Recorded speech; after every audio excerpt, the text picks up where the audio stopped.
दोस्तों, रेहानिका कॉमर्स सब चैनल में आपका स्वागत है। अब हम फिर से अपने अगले वीडियो में कक्षा 12वीं इकाई 1 का वीडियो नंबर 5 लेकर हाजिर हुए हैं। पिछले वीडियो में हमने प्राप्ति एवं भुगतान खाते के बारे में पढ़ा था कि प्राप्ति एवं भुगतान खाता कैसे तैयार किया जाता है। उदाहरण सहित एक क्वेश्चन भी सॉल्व किया।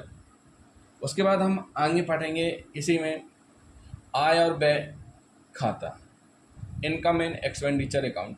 भाई, अलाभकारी संगठन है, गैर व्यापारिक संगठन है, जब उसमें income and receipt and payment account बन रहा था तो फिर आय और व्यय खाता बनाने की ज़रूरत क्यों पड़ गई हमें। तो इसमें हम पढ़ रहे हैं क्यों पड़ गई। देखिए, जो रिसिप्ट एंड पेमेंट अकाउंट है उसमें उसके पहले cash book and receipt and payment account तैयार करते हैं। तो कैश बुक और रिसिप्ट एंड पेमेंट में हम केवल नगद वर्ष का या एक वित्तीय वर्ष का नगद आय और व्यय लिखते हैं, अथवा कितनी कैश प्राप्ति हुई, कितनी कैश पेमेंट हुई। लेकिन उपरोक्त जो खाते हैं, कैश बुक हुआ, रिसिप्ट एंड पेमेंट हुआ, इसमें हम उधार लेन देनों का लेखा नहीं करते।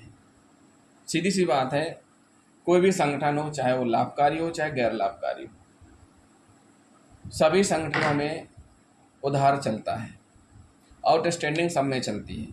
अगर हम कहें कि हर एक संगठन नगद पे काम करता है तो नगद पे काम नहीं कर सकता है।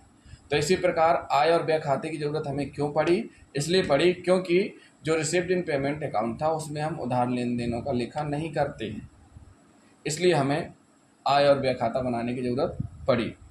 अब बात आती है कि तैयार कैसे करेंगे, क्या लिखा जाएगा, क्या नहीं लिखा जाएगा।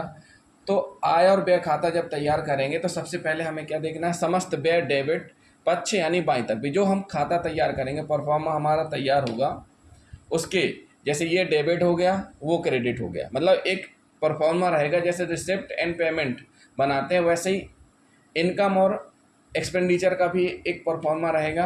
उसमें बाईं तरफ ही हम लिखेंगे समस्त व्यय और दाहिनी तरफ ही लिखेंगे समस्त प्राप्तियां। समस्त आय क्रेडिट पक्ष तरफ ही लिखेंगे और दाहिनी तरफ खाते में लिखे जाएंगे, यानी जितने भी व्यय हैं बाईं तरफ ही और आय है वो दाहिनी तरफ ही। एक चीज़ विशेष तौर पे याद रखने वाली बात है, जो आय और व्यय खाता है उसमें केवल चालू वर्ष से संबंधित आयगत प्राप्तियां और व्यय लिखे जाते हैं। जो चालू वर्ष है मतलब एक वर्ष, गत वर्ष वाले नहीं शामिल किए जाएंगे। गत वर्ष यानी लास्ट ईयर, जो भी लास्ट ईयर का रहेगा वो इनकम एंड एक्सपेंडिचर अकाउंट में शामिल नहीं किया जाएगा।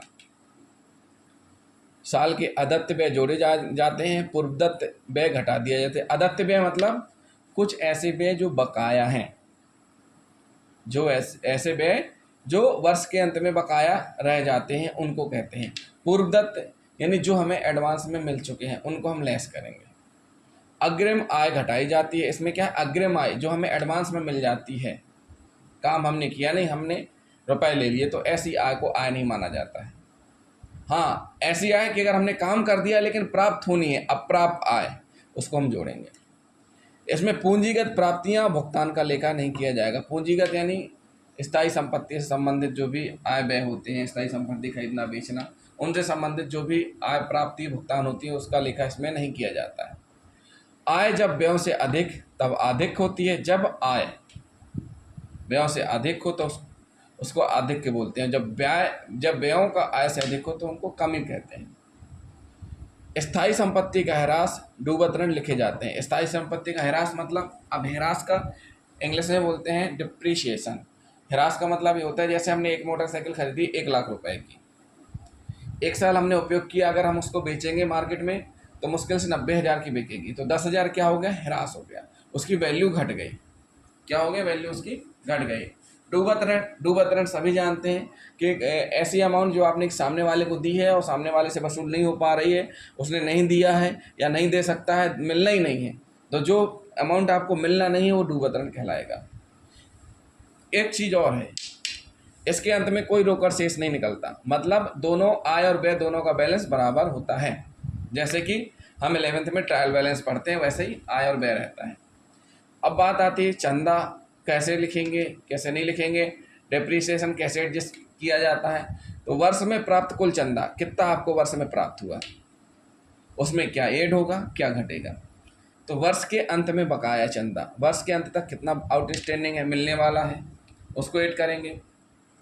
गत वर्ष में अग्रिम चंदे, गत वर्ष में मतलब पिछले साल जो चंदे अग्रिम आपको प्राप्त हुए थे, यानी पूर्वदत्त पहले प्राप्त हुए थे, उनको हमने उस साल तो हमने लेस किया था, लेकिन इस साल हम उसको ऐड करेंगे। अब कह रहे हैं गत वर्ष के चंदे यदि चालू वर्ष के चंदों में शामिल हैं। देखिए गत वर्ष के चंदे अगर मान के चलो इसी में शामिल कर दिए गए हैं तो हम उसमें से लेस करते हैं, क्योंकि दो चीज़ें एक साथ नहीं लिखी जा सकती। वर्ष के अंत में प्राप्त अग्रिम चंदे, हमने क्या बोला इसमें समझाया आपको, अग्रिम प्राप्तियां जो भी रहती हैं, यानी पूर्वदत्त अग्रिम आय, अग्रिम प्राप्तियां जो भी रहती हैं उनको हम घटाते हैं। तो ये हो गया चंदा का हो गया। डेप्रीशिएशन में हम पढ़ते हैं, देखते हैं संपत्ति का प्रारंभिक शेष, यानी प्रारंभिक शेष कितना है, वर्ष में संपत्ति का किराया कितनी की गई, बेची गई संपत्ति का मूल्य क्या है, संपत्ति का अंतिम शेष क्या है।